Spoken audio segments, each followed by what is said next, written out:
बात है, हमारी एज पूछी जाती है, हमारे माता पिता, हम पहला क्वेश्चन होता है डेट ऑफ बर्थ क्या है। कोई भी फॉर्म भरते हैं तो डेट ऑफ बर्थ क्या है, तो जिस अर्थ पे रह के ये सब कर्म कांड कर रहे हैं उसकी एज भी तो पता होनी चाहिए, उसकी एज क्या है, ऐसे ही चले जा रहे हैं बस, है ना। तो उसकी एज का पता होगा तभी सारी चीज़ों का पता होगा। तो ये एज अर्थ की है, ज़्यादा से ज़्यादा हम अपनी एज बता देते हैं, बर्थ सर्टिफिकेट दिखा देते हैं।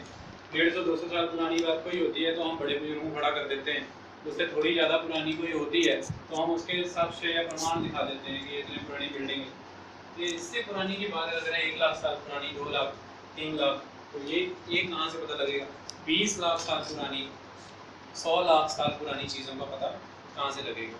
तो उसकी बात है अर्थ को बने हुए कितना टाइम हुआ ये पता लगाना है। तो आपको अब ये देखना है कि कितने अलग अलग दिमाग चलते हैं साइंटिस्टों के, कितने अलग अलग तरीकों से वो सोचते हैं।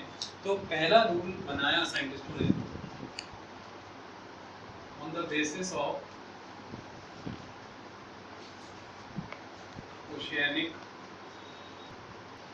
अब सुनिए, ओशियानिक सैलिनिटी के बेसिस पे एज कैसे पता लगाएंगे। देखो कुछ फैक्ट समझना, देखो उसमें मैं बार बार कह रहा हूँ फिगर्स पे मत जाना, क्योंकि फिगर देने वाले नहीं है, एंड में उसकी लस्सी कर रखी है सबने। तो कुछ धार्मिक व्यू हैं, कुछ रिलीजियस साइंटिफिक व्यू हैं। धार्मिक व्यू के पॉइंट ऑफ व्यू से कहा जाता है, एक बड़ी खतरनाक बंदे हैं आर्क बिशप, वो कहते हैं 26 अक्टूबर 4004 को अर्थ बनी है। ये डेट भी बता दी उसने। तो ये उसकी इमेजिनेशन है, उसकी इमेजिनेशन।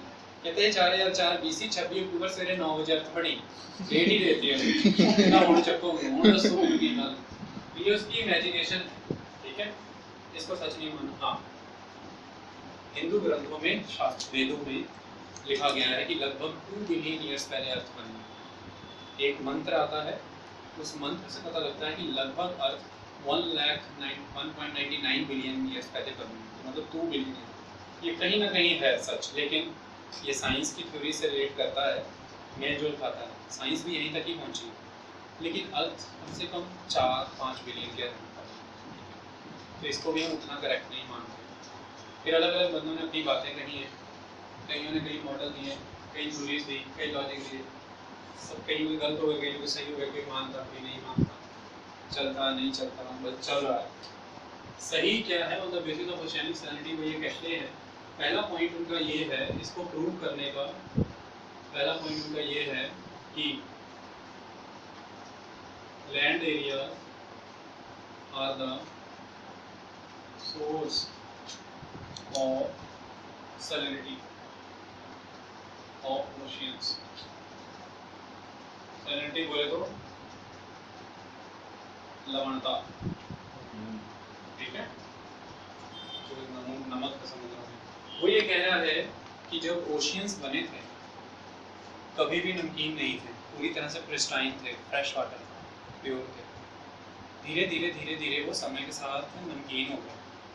तो इट मीन्स नमक कैसे आया उनमें, जो पानी बरसा था ऊपर से, बाकी तो चला गया उन खड्डों में जहाँ पे ओशियंस बने, और बाकी बह रहा है, फिर गिर रहा है उन पे जो खड्डों के बीच का ऊंचा इलाका है, दैट इज कॉन्टिनेंट। कॉन्टिनेंट्स में जो पानी बढ़ रहा है वो बह बह करके चट्टानों को बहा करके नदियों में जाके गिरा रहा है, और जो सॉल्ट है वो भी मिनरल है, सॉल्ट एक तरह का मिनरल है।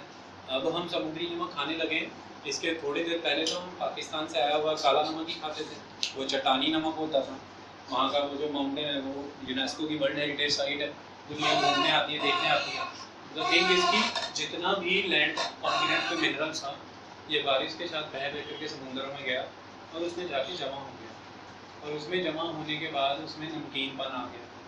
तो हमको कैसे पता लग जाएगा कि अर्थ की एज कितनी है, अगर हम ये पता लगा लें कि ओशियंस में टोटल नमक कितना है और हर साल कितना नमक जाता है, टोटल नमक कितना है और हर साल कितना नमक जाता है, तो हम टोटल नमक को हर साल कितना नमक जाते से डिवाइड कर देंगे तो ये पता लग जाएगा कि इसकी एज कितनी है।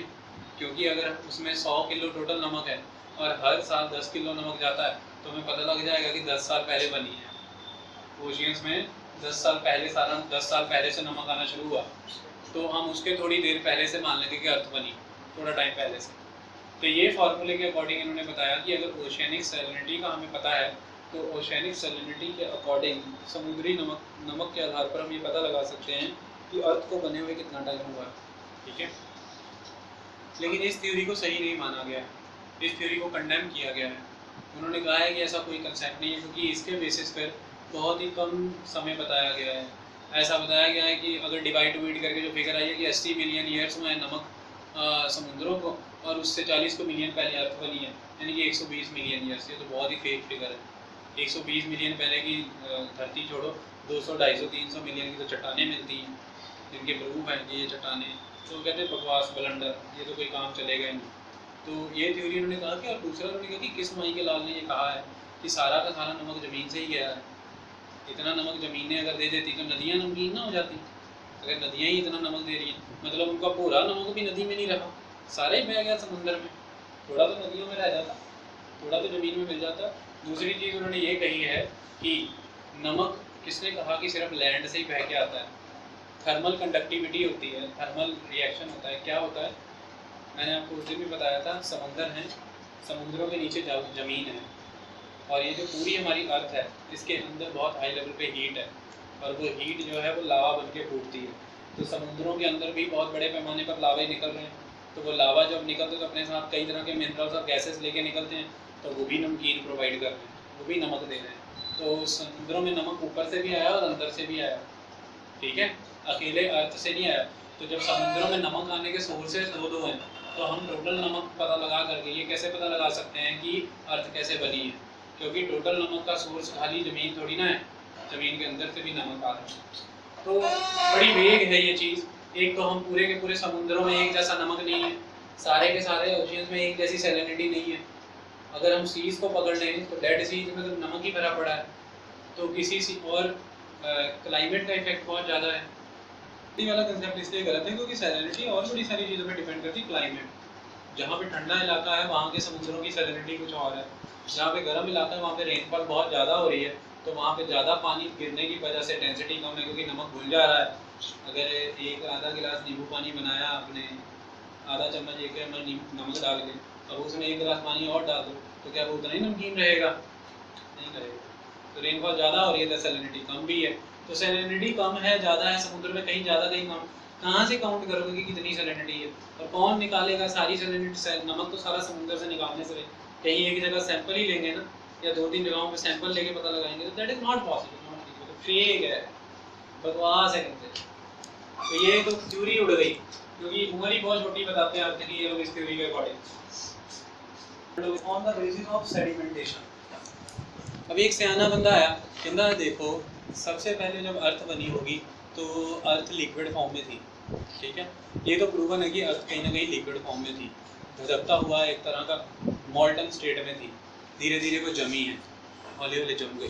तो वो कह रहा है कि उस टाइम पे जब वो लिक्विड स्टेट में थी तो उसके बाद वो जमी है, तो जमने के बाद पहली चट्टानें बनी होंगी, पहली वेरी फर्स्ट वो चट्टानें कैसी बनी होंगी? अर्थ के अंदर से जो मटेरियल निकला, अर्थ के अंदर आग जल रही है, एकदम गर्म है, ये मैं बताऊंगा क्यों, लेकिन बाद में वो जो आग जल रही है अंदर से, वो उबाल उबाल के सामान बाहर को फेंकती है, तो उसने मलबा बाहर को फेंका, उससे बने पहाड़। तो जो आग से बने पहाड़ हैं वो कौन से? अग्नेय पहाड़, यानी कि इग्नियस, अग्नेय पर्वत। तो इग्नियस पर्वत सबसे बने। अब वो कह रहा अब मैं एज बताऊंगा अर्थ की। कहता हम सपोज कर लेते हैं कि अर्थ बनी और इमीडिएटली उसके बाद इग्नियस माउंटेन्स बन गए। अब कहता डेन्यूडेशन होगी, डेन्यूडेशन। डेन्यूडेशन क्या होती है? कोई भी जो रॉक होती है ना, उसके ऊपर बारिश पड़नी, बारिश पड़नी, बारिश पड़ने से क्या होती है? चट्टानें भुरने लगती हैं, मिट्टी भुर जाती है ना, कोई भी चीज़ से पानी पाइए भुर जाता, वो भुर के उतों अगे चला जाना तो कितने जाके जमा हो जाना, ठीक है। सुनो, किसी भी चट्टान को गला के पिघला के अगे लै जाना, गलाउना पिघलाउना, इनू कहते हैं आपां एलूवियल प्रोसैस, और वो सारे गले होर पिघले होर चीज़ों अगे ले जाके जमाना, इनू कहते फ्लूवियल प्रोसैस, एलूवियल फ्लूवियल, ओके। तो ये सारे प्रोसैस नूं आपां की कहते डेन्यूडेशन, डेन्यूडेशन। और ये किहदी वजह नाल होंदा? वर्षा, बरसात, काहदी वजह नाल होंदा? हवा, हवा दी वजह नाल। ਤੁਹਾਡੇ ਵਿਹੜੇ 'ਚ ਮਿੱਟੀ ਆਉਂਦੀ ਨਾ ਹਵਾ ਦੀ ਵਜ੍ਹਾ ਨਾਲ, ਉਹ ਕਿੱਥੋਂ ਉੱਡ ਕੇ ਆਈ ਹੈ? ਜਿੱਥੋਂ ਉੱਡ ਕੇ ਆਈ ਉੱਥੇ ਮਿੱਟੀ ਘਟ ਗਈ ਨਾ, ਤੁਹਾਡੇ ਵਿਹੜੇ 'ਚ ਵੱਜ ਗਈ। ਹਰ ਰੋਜ਼ ਤੁਸੀਂ ਝਾੜੂ ਲਾਉਂਦੇ ਵਿਹੜੇ 'ਚ, ਕਦੇ ਸੋਚਿਆ ਨਹੀਂ ਮਿੱਟੀ ਕਿੱਥੋਂ ਆਉਂਦੀ ਹੈ?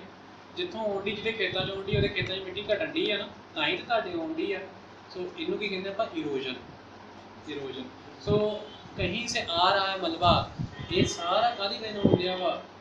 हवा, पानी, धुप, सूरज दी किरणां पैंदियां ते गर्म हो जाती कंध, रात नूं ठंडी हो जाती, गरम ठंडी हो के क्रैक आ जांदे, पापड़ियां बनन लग पैंदियां, फिर लग जांदियां। इनू कहने आपां जिहड़ियां बाहरों काम करन उहनूं कहने एक्सोजेनेटिक फोर्सेस।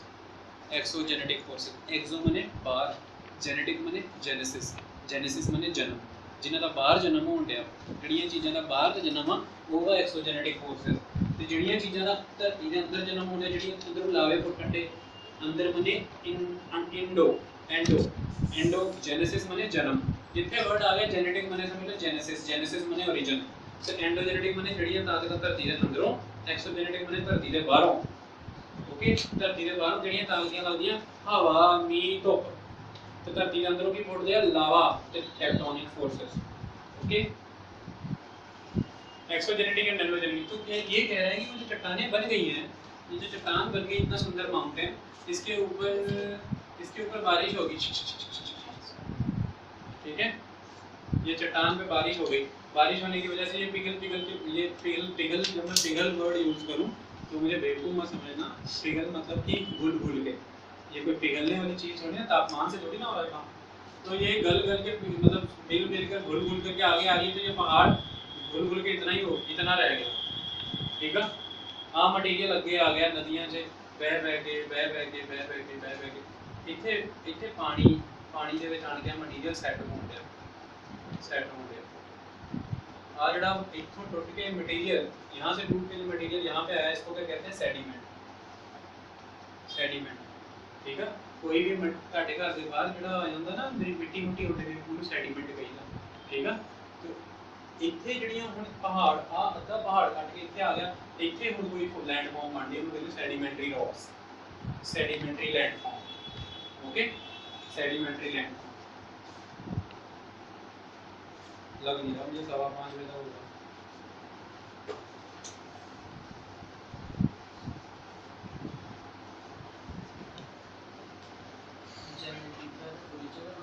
जेनेटिक माने जेनेसिस, जेनेसिस माने किसी चीज का ओरिजिन।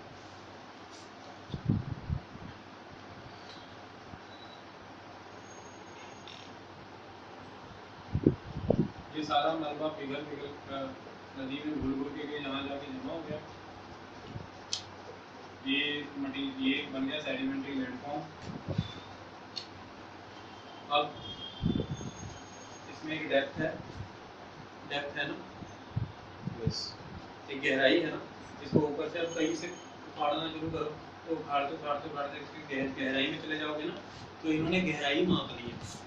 एक बड़ा शेर है, साइंटिस्ट आया, कहता ऑलमोस्ट जो सबसे पुरानी चट्टानें हैं उसकी गहराई 160 मील है सेडिमेंट्री रॉक्स की। तो कहता है सेडिमेंटेशन होनी शुरू हुई है जब इग्नियस रॉक्स बनी है। तो अगर हम ये पता लगा लें कि उस रॉक की कितनी गहराई है, और अगर हम ये पता लगा लें कि हर साल कितने ही का सेडिमेंट आकर के जमा होता है, तो उसकी गहराई और हर साल आने वाला सेडिमेंट, इसके बेसिस पे हम पता लगा लेंगे कि अर्थ कितनी पुरानी है, ठीक है। क्योंकि वो कितनी गहरी है, मतलब उसका बॉटम पता लग जाएगा, और उसके बाद हर साल आज उसकी गहराई, आज उसकी डेप्थ कितनी है 160 मील, तो हर साल कितना जमा होता है, इसके अकॉर्डिंग हमें पता लग जाएगा कि उस कितने टाइम में अर्थ बनी है, यानी कि कितने टाइम में वो इग्नियस रॉक्स बनी है, और उस इग्नियस रॉक के बेसिस पता लगा लेंगे कि उससे 2 गुना या 3 गुना पहले अर्थ बनी है। तो एक रफ सा एस्टीमेट दे देंगे। तो इन्होंने इसके बेसिस पे पता लगाया, इन्होंने क्या किया कि सन 3000 साल पुरानी एक इजिप्ट से मूर्ति मिली है ना, एक मूर्ति मिली थी, वो कितने फुट गहरी थी, 9 फुट, यानी कि उसके ऊपर 9 फुट मिट्टी चढ़ी हुई थी, 9 फुट खुदाई करी तो नीचे से एक मूर्ति निकली। तो इन्होंने कहा 3000 साल पुरानी चीज़ पे 9 फुट मिट्टी चढ़ी है ना, तो यानी कि 1000 साल में 3 फुट मिट्टी चढ़ती है, तो 160 मील का जो पहाड़ है वो 3 फुट के हिसाब वाले फंडे के 1000 साल में 3 फुट, तो 160 मील कितने में हुआ होगा, मल्टीप्लाई करके बता देते हैं। बड़ा बढ़िया उसने दिमाग लगाया। तो क्योंकि उसकी डेट का एग्जैक्ट पता थी, क्योंकि उस मूर्ति पे अंकित था कि ये इतने BC में बनी है, तो उसने देखा कि इस मूर्ति के ऊपर अगर 9 फीट परत जमी है मिट्टी की, तो ये इसको जमने में लगे 3000 साल, तो 160 मील गहरा पहाड़ बनने में कितने साल लगे होंगे, इससे मल्टीप्लाई कर देते हैं, 2 मिनट में आंसर आ जाएगा। समझ आ रहा है गुरमुख कुछ? तो लगा तो उसके अकॉर्डिंग बनाया, तो बहुत छोटा सा पीरियड बना। तो कहता ये देखो यही बनी, इससे इतने समय पहले इग्नियस रॉक्स और उससे इतने समय पहले अर्थ। साइंटिस्ट कहते हैं वो साइड में बैठे और उठा के फेंक देंगे तुझे, दोबारा तेरी साइंस की डिग्रियां भी लेके रख लेंगे। तो कहते हैं तेरी ऐसी की तैसी, पूरे वर्ल्ड में जो सेडिमेंट्री रॉक्स हैं हर जगह पे एक ही जैसी जमी है, कहीं पे बड़े पहाड़ हैं, कहीं पे गहरे पहाड़ हैं, कहीं पे चौड़े हैं, कहीं पे कुछ है, और कहीं पे रेनफॉल ज़्यादा होता है तो वहाँ पे ज़्यादा मिट्टी बह बह के जाएगी, तो वहाँ पे ज़्यादा सेडिमेंट होगी। कहीं पे पहाड़ वो, कहीं पे सूखा बहुत पड़ता है तो वहाँ पे हवा का एक्शन बहुत तगड़ा है, तो वहाँ पे हवा बह बह के जाएगी। कहीं पे बर्फ़ पड़ती है, वहाँ पे ग्लेशियर्स है, तो वहाँ पे ग्लेशियर्स मिट्टी को बहाएंगे। तो ग्लेशियर, विंड, वाटर, सारे एक्शनों को तुमने सेम करके बता दिया कि ये सेडिमेंट्री रॉक बन रही हैं, और ये पूरे वर्ल्ड में अलग अलग तरह से सेडिमेंट्री रॉक्स बनती हैं। और इरोजन प्रोसेस में कई चीज़ों का रोल होता है। डेनुडेशन प्रोसेस, सेडिमेंटेशन में कई चीज़ें रोल प्ले करती हैं। उन्होंने कहा नहीं जी, बहुत गलत गलत गलत, side side side, total side. और उसको उन्होंने समझाया कि ऐसी बातें दोबारा मत करना। कईयों ने अमेरिका को, उन्होंने कईयों ने पकड़ा, जैसे कोलोरेडो और व्योमिंग एरिया में जो सेडिमेंट्स जमा हैं, उन्होंने उनकी डेप्थ के ऊपर आंकना चाहा, तो किसी किसी इतने खतरनाक एस्टिमेट दे दिए, किसी ने 10 बिलियन बता दी, कहते बाकी कम कम बता रहे हैं ना, बहुत हज़ार, ये 10 बिलियन में बनी है, उसने मल्टीप्लाई कर दिया, उसको 2 गुना कर दिया। जैसे उसने कैसे बताया वो भी मैं समझाऊंगा। तो ये इस हिसाब से बताते बोलते कईयों ने तर्क दिया कि ऐसे तो पता ही नहीं लग सकता। क्यों? क्योंकि डेप्थ पता नहीं लग सकती सेडिमेंट्री रॉक्स की। पता क्यों? क्योंकि जैसे जैसे जैसे जैसे जैसे जैसे आकर के मलबा चढ़ता है ना, एक के ऊपर एक के ऊपर एक के ऊपर एक के ऊपर मलबा चढ़ता है, तो डेप्थ इंक्रीज होती है। एक टाइम पे इतना ज़्यादा सुपर इनकम्बेंट प्रेशर के अंदर ऊपर लोड पैदा, परत दर परत मिट्टी चढ़ती जा रही है, लोड पैदा जा रहा है, वो कहते हैं इतना ज़्यादा सुपर इनकम्बेंट प्रेशर होता है कि वो कोलैप्स कर जाता है, डेप्थ खत्म होती है, वो फैल जाते हैं फ्लैट। तो डेप्थ का कैसे पता लगेगा? अब तुम फिर लंबाई चौड़ाई भी पहले पता लगाओ कि ये चौड़ा कब हुआ था, ये लंबा कब हुआ था। कई गहरे नहीं रह पाते, आपके ऊपर प्रेशर डाली जा रहे हैं, एक टाइम तो आएगा आपकी टांगें चौड़ी होंगी, फैल ही जाओगे, ख़त्म हो गई कहानी। तो वो कहते हैं कि एक टाइम पे जाके डेप्थ डिक्रीज भी हो जाती है, कई बार फ्लैट हो जाते हैं, कई बार जो जिस प्लेन पे आके ये सब हो रहा है वो कोलैप्स कर जाता है, नीचे डिप्रेस कर जाता है। तो वो कह रहे हैं डेप्थ एग्जिटिव ही नहीं रहती है, सदियों दर सदियाँ डेप्थ बदलती हैं। अब फिर से नया मलबा जमना शुरू होगा, जब वो कोलैप्स कर जाएगा फिर से नया मलबा जमना शुरू होगा और फिर से नई डेप्थ बनेगी। तो ये कैसे पता लगा कि पहले कितनी बड़ी डेप्थें खत्म हो चुकी हैं और अब वाली जो डेप्थ है वो कब बननी शुरू हुई थी? आई बात समझ में? कहते हैं ये कैसे पता लगेगा कि ये डेप्थ तभी से चली आ रही है जब से अर्थ बनी है। हो सकता है कई बारी मलबा जमा हुआ, वो बैठ गया हो, धस गया हो या फ्लैट हो गया हो, ये वाली डेप्थ कब बननी शुरू हुई है कब पता है? तो ऐसे सारे तर्क देकर के इसको भी उड़ा के भगा दिया। तो चल साइड चला गया, वो भी कहता ठीक है, हिम्मत की थी मैंने बताने की, आपको नहीं पसंद तो ठीक है। बच्चों इससे ये पता लगता है कि जब आप आंसर लिखोगे ना, आपको आंसर इतना सुंदर, और अगला शेर आ गया इरोजन वाला, तो कहता है मैं बता के जाऊंगा सबको। वो ये कहता है कि ऑलमोस्ट जैसे ही इग्नियस रॉक्स बनी थी उसके बाद उनकी इरोजन शुरू हो गई, बहनी शुरू हो गई वो। तो वो ये कहता है कि हर साल, वो कहता है कि ऑलमोस्ट 1 फुट मटीरियल लगभग 10,000 साल में इरोड हो जाता है। लगभग 1 फुट मटीरियल 10,000 साल में इरोड हो जाता है ना?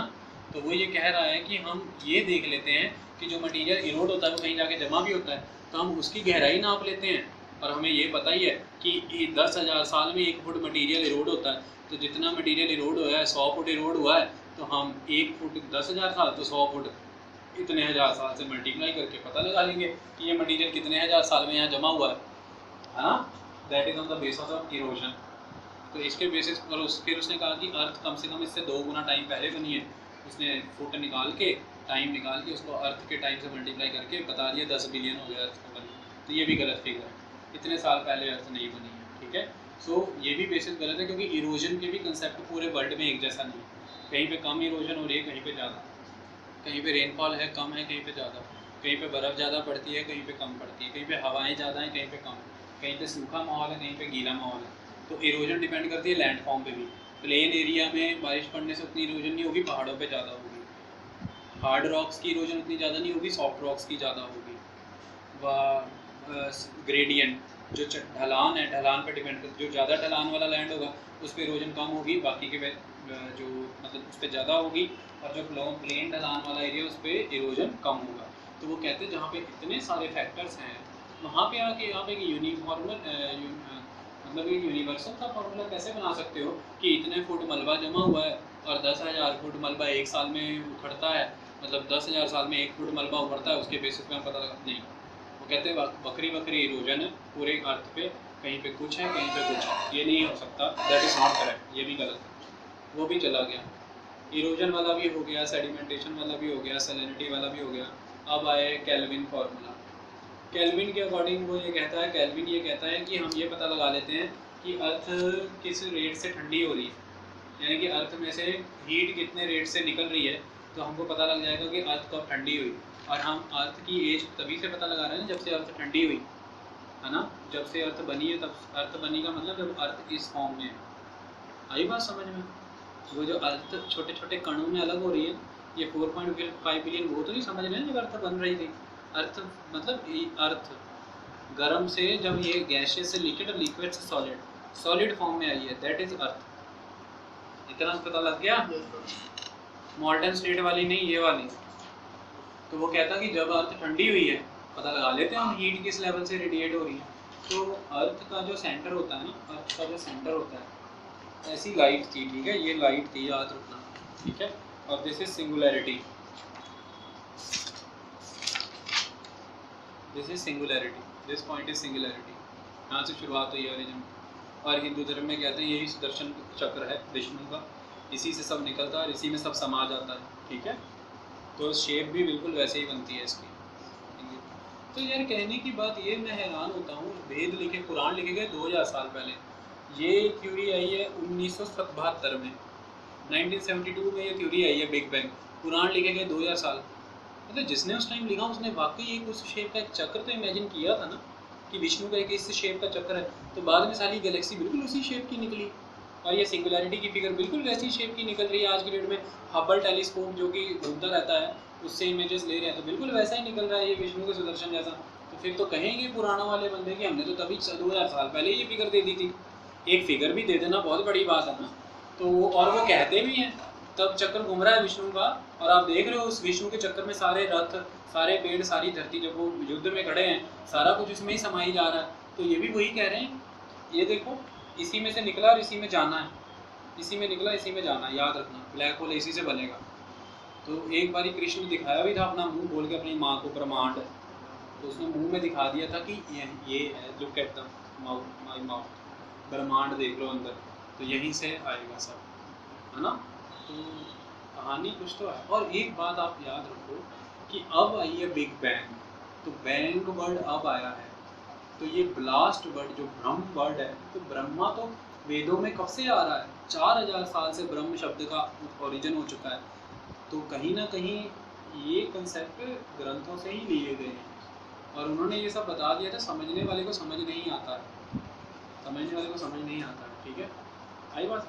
आज की डेट में हमें पता है वोल्केनो फूटता है, अब हमें पता लगा जाके हैरी हेस ने 1960 में थ्योरी दी है टेक्टोनिक प्लेट्स की। अब आप मुझे एक बात बताओ, आपने महाभारत देखी है, रामानंद सागर की, सॉरी बी.आर. चोपड़ा की, आपने रामायण देखी है। उस टाइम पे जब उनके अस्त्र टकराते थे, ब्रह्मास्त्र टकराता था, तो देखते थे चट्टान से लावा फूटता दिखाते हैं, समुद्र उछलता, मतलब वो scene as it is Mahabharata में लिखे गए हैं कि जब इनके अस्त्र टकराए तो लावा फूटा।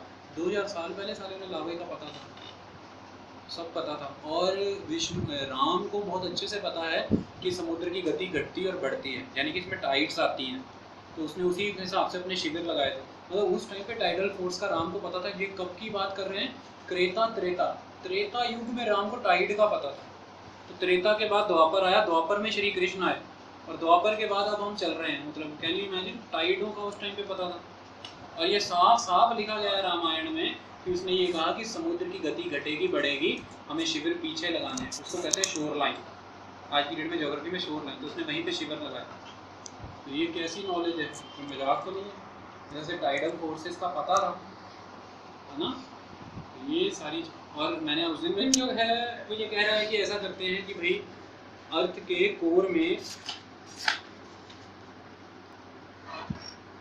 अर्थ का सेंटर, अर्थ इतना है अंदर जी, देखो जी, अर्थ के अंदर कोर में इतनी गर्मी है कि गैस है, तो धीरे धीरे ऊपर आते आते मैग्मा है, मोल्टन रॉक्स, पिघलियाँ या रॉक्स, आवड़ा चट्टान, ये अंदर घूम रहे हैं जमीन के अंदर, धरती के अंदर। सो ऊपर आते आते इतने सी रहने हैं, आओ ऊपर एटमॉस्फेयर बदल, है ना। सो अर्थ के सेंटर में बहुत हीट है, अर्थ के बाहर हीट कम है। तो किसी भी चीज़ के बारे में बलजीत एक बात समझो, हाई तो लो जाना होवे, हाई तो लो इनू कहते ग्रेडियंट, ढलान नू कहते ग्रेडियंट, हाई टेंपरेचर तो लो टेंपरेचर, हाई प्रेशर तो लो प्रेशर। ਤੇ ਆਪਾਂ ਹਮੇਸ਼ਾ ਹਾਈ ਤੋਂ ਲੋ ਵੱਲ ਨਹੀਂ ਜਾਂਦੇ, ਚੀਜ਼ ਹਾਈ ਤੋਂ ਲੋ ਵੱਲ ਨਹੀਂ ਜਾਂਦੀ, ਨੈਚੁਰਲੀ ਤੁਸੀਂ ਉਹਨੇ ਉੱਪਰੋਂ ਥੱਲੇ ਨਹੀਂ ਜਾਣਾ ਨਾ ਜੇ ਸਲੋਪ ਆ ਜਾਵੇ ਤਾਂ। ਸੋ ਇਸ ਢਲਾਨ ਨੂੰ ਕਹਿੰਦੇ ਗ੍ਰੇਡੀਅੰਟ। ਕਦੇ ਇਹਦੇ ਅੱਗੇ ਵਰਡ ਲਾ ਲਓ ਟੈਂਪਰੇਚਰ, ਕਦੇ ਪ੍ਰੈਸ਼ਰ, ਟੈਂਪरेचर ग्रेडियंट, प्रेशर ग्रेडियंट। सो कोई भी चीज़ हाई तो लो वाल हो जाती है। सो अर्थ के अंदर जो गर्मी है वो हाई टेम्परेचर जोन से लो टेम्परेचर जोन की तरफ जाना चाहती है, वो अर्थ के कोर से बाहर की तरफ जाना चाहती है। तो वो अर्थ के कोर से निकल के बाहर आती है और बाहर आते आते वो अर्थ पे आके रेडिएट हो जाती है, एटमॉस्फेयर में चली जाती है। यानी कि इस एटमॉस्फेयर में जो गर्मी है ना उसका कंट्रीब्यूटर अर्थ का कोर भी है। सारी की सारी गर्मी एटमॉस्फेयर और सन में, सन से ही नहीं आ रही, अर्थ के अंदर से भी आ रही है। अब ये रेडिएट कैसे होती है? In the form of energy. और रेडिएशन बने एनर्जी, और एनर्जी जैसे कभी अर्थक्वेक आता है तो कभी वॉल्केनो आता है। जब अर्थक्वेक आता है तो अर्थ के अंदर से P waves, S wave, L waves निकलती हैं डिफरेंट डिफरेंट। तो क्या रिलीज होती है? एनर्जी। अर्थ में जो एक्सेस एनर्जी, अर्थक्वेक का मतलब सिर्फ अर्थ अपना पल्ला झाड़ रही है, मतलब रिलैक्स कर रही है, तो अर्थ अपने अंदर की एक्सेस एनर्जी को रिलीज करती है, तो अर्थक्वेक आता है। तो हमें चक्कर सा आता है ना ऐसे 2 सेकंड के लिए, क्या नहीं समझ में आ रहा? तो अर्थ अपने अंदर की एनर्जी निकालती है, तो उसके थ्रू भी अर्थ की हीट लॉस होती है। तो अगर हम ये पता लगा लें कि अर्थ के हीट लॉस करने का रेट क्या है, तो हमें ये पता लग जाएगा कि अर्थ कब सॉलिडिफाई हुई, अर्थ कब ठंडी होकर जम गई। अगर हमें ये पता लग जाए कि अर्थ हीट किस वे में रेडिएट करती है और हर साल कितने रेट पे रेडिएट करती है, इसके लिए हमें क्या पता होना चाहिए? पूरे अर्थ का सरफेस एरिया। यानी कि एक छोटी चीज़ कम हीट रेडिएट करेगी, बड़ी ज़्यादा, तो सरफेस पता होना चाहिए, सरफेस एरिया कि अर्थ का साइज़ क्या है, तो अर्थ का साइज़ पता होना चाहिए। दूसरा, अर्थ के अंदर किस लेवल पे टेम्परेचर है कोर में, तो टेम्परेचर ग्रेडियंट का पता होना चाहिए कि अंदर से बाहर की तरफ कितना का डिफरेंस है टेम्परेचर का। हो सकता है अंदर भी टेम्परेचर उतना, बाहर भी उतना, तो फिर टेम्परेचर अंदर से बाहर आएगा नहीं, टेम्परेचर ग्रेडियंट पता होना चाहिए। तीसरी चीज़, जो अर्थ का बाहर का लेयर है वो कितनी का अच्छी है टेम्परेचर बाहर निकालने के लिए, कंडक्टिविटी, यानी कि अर्थ की जो क्रस्ट है वो कितनी को कंड्यूसिव है, कंडक्टिव, ठीक है। तो अर्थ की क्रस्ट की कंडक्टिविटी पता होनी चाहिए, अर्थ के अंदर का टेम्परेचर ग्रेडियंट पता होना चाहिए, और अर्थ का सरफेस एरिया पता होना चाहिए। ये तीनों चीज़ें पता होंगी तो हम ये पता लगा लेंगे कि किस रेट से हीट रेडिएट हो रही है अर्थ में से, और अगर हमें वो रेट का पता लग गया तो हम ये पता लगा लेंगे कि अर्थ कब सॉलिडिफाई हुई थी, और अगर हमें ये पता लग गया तो हमें ये पता लग जाएगा कि अर्थ कब बनी थी। लेकिन इसकी इस थ्योरी को स्क्रैप कर दिया गया, क्योंकि जब इसने थ्योरी दी थी उसको पहले इसको रेडियो एक्टिव मिनरल्स का खुलासा ही नहीं हुआ था, लिबी नहीं आया था, और लिबी नहीं आया था तो लिबी ने बताया भी नहीं था कि रेडियो एक्टिव मिनरल का भी सिस्टम कुछ होता है, डिके जैसी कुछ कार्बन डेटिंग जैसा कुछ कंसेप्ट होता है। फिर ये साइड, अब एक थ्योरी आएगी मून की, अगली इंपॉर्टेंट थ्योरी है मून की। इस थ्योरी में ना सविंदर सिंह को भी नहीं पता लगा वो क्या लिख रहा है, एज इट इज उठा के चेप दिया है, गलत लिखा है बंदे ने, पता नहीं मुझे क्या लिखा है, बट वो खुद भी नहीं समझा कि वो क्या लिख रहा है। मैं आपको समझाता हूँ वो क्या लिखना चाह रहा है। थिंग इसकी अर्थ बनी, अर्थ से बना मून, तो अगर अर्थ से मून बना है तो अर्थ भी ग्रेजुअली बनी है ना, छोटे से बड़ी हुई है, तो मून भी ग्रेजुअली बना है, छोटे से बड़ा हुआ है। और एक बात याद रखना कि मून डे बाय डे अर्थ से दूर जा रहा है, हर साल मून 14 सेंटीमीटर दूर चला जाता है, ठीक है, ठीक है। और एक बात याद रखना, मून अर्थ के ऊपर, अगर अर्थ के साइज, अर्थ के पास मास है तो अर्थ में कोई ग्रेविटेशन फोर्स है, तो मून के पास भी मास है, मून में भी ग्रेविटेशन फोर्स तो है, टाइडल फोर्स। पानी में, समुद्रों में लहरें उठती हैं तो किसकी वजह से उठती हैं? चंद्रमा, सन का भी रोल होता है, चंद्रमा का भी रोल होता है। Sun and moon both are responsible for the tidal activity of the oceans, okay. हालांकि मून हमसे बहुत नज़दीक है, यानी कि मून सिर्फ और सिर्फ 3,84,000 किलोमीटर दूर है, इसकी वजह से मून की टाइडल फोर्स ज़्यादा है पानी पे। सन बहुत दूर है तो सन की कम, लेकिन अगर आपसे कोई पूछे कि नियरेस्ट स्टार कौन सा है तो सन है। सबसे नेड़े अगर कोई तारा है हमारे तो वो कौन है? सूरज। बाकी सारे तारे कहाँ हैं? बहुत दूर। सबसे नेड़े होने के नाते भी वो हमसे सबसे बहुत दूर है, लेकिन मून बहुत नज़दीक है, और मून एक स्टार नहीं है, वो प्लैनेट है, ठीक है, सैटेलाइट है। तो मून जो है वो अर्थ के अराउंड घूम रहा है, लेकिन बना वो अर्थ के मटेरियल से या किसी भी और मटेरियल से, वो अर्थ के इर्द गिर्द घूमता है। तो उसका भी साइज़ ग्रेजुअली बढ़ रहा है। तो हुआ क्या है, इसमें कंसेप्ट क्या है कि मून का जैसे जैसे साइज़ बढ़ा, मून के पास एक ग्रेविटेशन फोर्स आई और वो बढ़ती चली गई। तो वो ग्रेविटेशन फोर्स उसने अर्थ पे लगाई इस तरह से, कुछ इस तरह से। अर्थ घूम रही है तो जैसे अर्थ पे कोई उंगली लगा रहा है, तो अर्थ अब स्लो घूम रही है। तो जब अर्थ बनी थी, अर्थ एक दिन 5 घंटे में पूरा करती थी, और आज की डेट में अर्थ 24 घंटे में एक दिन पूरा करती है। यानी कि अर्थ की rotation speed day by day slow हो रही है due to the tidal force exerted by the moon. और हर 400 साल, हर 400 मिलियन ईयर्स में अर्थ 2 घंटे का टाइम बढ़ जाता है। आज से 400 मिलियन ईयर्स पहले अर्थ 20 घंटे की स्पीड से घूम रही थी। आज से 200 मिलियन ईयर्स पहले 22 घंटे, आज की डेट में 24 घंटे।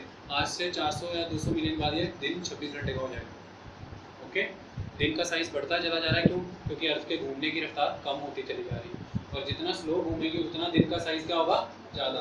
क्योंकि यहाँ पे सन चमक रहा है, तो ठीक 24 घंटे बाद ये अर्थ वापस यहाँ पे आती है। लेकिन अगर ये धीरे घूमेगी तो 24 घंटे की जगह 26 घंटे के बाद आएगी ना यहाँ पे वापस। तो अर्थ के रोटेशन की स्पीड डे बाई डे घटती चली जा रही है। इसी की वजह से उसका दिन बढ़ता चला जा रहा है, और ये हो रहा है सन की टाइडल फोर्स की वजह से। तो अगर हम ये पता लगा लें कि सन आज की डेट में कितनी टाइडल फोर्स एक्सर्ट कर रहा है और आज से 200 मिलियन ईयर्स पहले कितनी फोर्स एक्सर्ट कर रहा था, तो हमें पता लग जाएगा। क्योंकि उसके दूर जाने का स्पीड हमें पता है कि वह 14 सेंटीमीटर के हिसाब से दूर जाता है। तो अगर दूर जाने की स्पीड पता है और वो कितने समय पहले कितनी टाइडल फोर्स लगा रहा था और आज कितनी लगा रहा है, इसके बेसिस पे हम अर्थ की एज का पता लगा सकते हैं। लेकिन सविंदर सिंह ने यहाँ पे फ्रिक्शन वर्ड यूज़ किया है। वो कह रहा है कि जब भी मून अर्थ के नज़दीक था तो फोर्स ऑफ फ्रिक्शन मून और अर्थ में बहुत ज़्यादा थी। मून उसके बहुत नज़दीक था तो फोर्स ऑफ फ्रिक्शन बहुत ज़्यादा थी, तो मून ने बहुत ज़्यादा फ्रिक्शन फोर्स लगा रखी थी। जैसे जैसे अब वो दूर जा रहा है तो फ्रिक्शन फोर्स घट गई है। तो फ्रिक्शन फोर्स तब और फ्रिक्शन फोर्स अब के बेसिस पे हम ये पता लगा सकते हैं कि अर्थ की एज कितनी है। लेकिन ये फिनोमेना वायलेट करता है इस बात को कि अगर तब फ्रिक्शन फोर्स ज़्यादा थी, वो अर्थ के नज़दीक था, तो अर्थ 5 घंटे में दिन कैसे पूरा करती थी? फिर तो अर्थ को ज़्यादा टाइम लगना चाहिए था। और आज की डेट में जब मून दूर जा चुका है तो अर्थ को कम टाइम लगना चाहिए था। लेकिन इसका रिवर्स हुआ है। क्यों? क्योंकि वो थ्योरी मैं आपको एक्सप्लेन कर रहा हूँ कि मून का साइज़ ग्रेजुअली बढ़ रहा है। साइज़ बढ़ने से उसका मास बढ़ा है, वेट बढ़ा है, उससे उसकी ग्रेविटी बढ़ी है। ग्रेविटी बढ़ने से उसकी टाइडल फोर्स अर्थ के ऊपर बढ़ रही है, और वो दूर जाने के बावजूद भी फोर्स ज़्यादा एक्सर्ट कर रहा है। इसके बेसिस पे पता लगाएंगे हम। आप सविंदर सिंह पे मत जाना। ओके, सारी थ्योरीज हो गई हैं और बस लास्ट रह गई है रेडियो एक्टिव कार्बन डेटिंग, जो इतनी कहानी समझाई थी मैंने। तो सेकंड चैप्टर की मेथड वो तो उन्हीं को पता होगा। टाइडल फोर्स, बेटा ये जो चीज़ें होती हैं ना, आपको फिनोमेना ही पता लग जाए बहुत बड़ी बात है। कितनी था ये तो साइंटिस्ट ने भी नहीं लिखा किताब में, क्योंकि ये तो कंप्यूटराइज्ड है। इसमें तो नैनो में, ट्रिलियन में, बिलियन में, मिलियन में बातें होंगी ना। और खुदा ना खास्ता में बहुत बड़ा तीरंदाज मैंने बता भी दिया कहीं से ढूंढ के, आपको नहीं 10 दिन बाद याद रहेंगे। तो IAS की तैयारी का एक नियम है कि प्रोसेस समझते हैं, कंसेप्ट समझते हैं, अनड्यू चीज़ों पे टाइम नहीं वेस्ट करते हैं। मैंने लॉजिक समझा दिया ना, आपको अब इतना पता होना चाहिए बीइंग एन IAS एस्पिरेंट, आपसे इंटरव्यू में इतना ही पूछा जाएगा कि मून का, अगर आज मून को हटा दिया जाए यूनिवर्स से तो अर्थ पे क्या क्या होगा। ये है, this is the famous question. आपको सिर्फ इतना पूछा जाएगा मून का क्या इम्पैक्ट है अर्थ पे, तो हर छोटू सा बच्चा बोलेगा सर टाइड आती है, अच्छा बच्चा बोलेगा सर अर्थ की रोटेशन पे फर्क पड़ता है, दिन का साइज बड़ा होगा।